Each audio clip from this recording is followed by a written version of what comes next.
Nadismaya ang Pinay Olympian golfer na si Dottie Ardina sa tila pagbaliktad niya sa kanya kaugnay ng viral video ng paglalabas niya ng hinaing sa anyay kakulangan ng uniform para sa Olympics.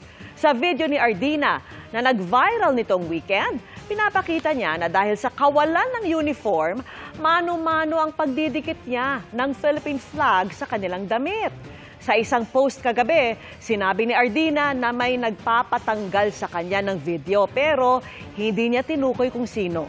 Sabi pa ni Ardina, tila sinisisi siya sa paglaki ng issue. Paglilinaw ni Dottie, walang dumating na competition uniform para sa kanila.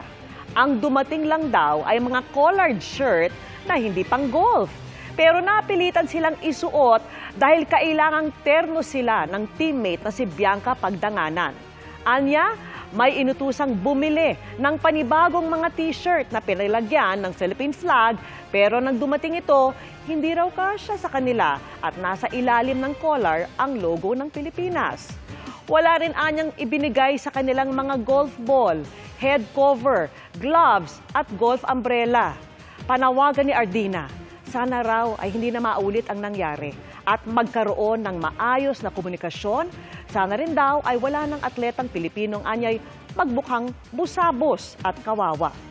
Bago nito, sinabi ng National Golf Association of the Philippines at ng Philippine Olympic Committee sa isang pahayag na naipit sa logistics provider ang mga uniform ng mga golfer mula sa sponsor kaya binilhan sila ng damit sa Paris.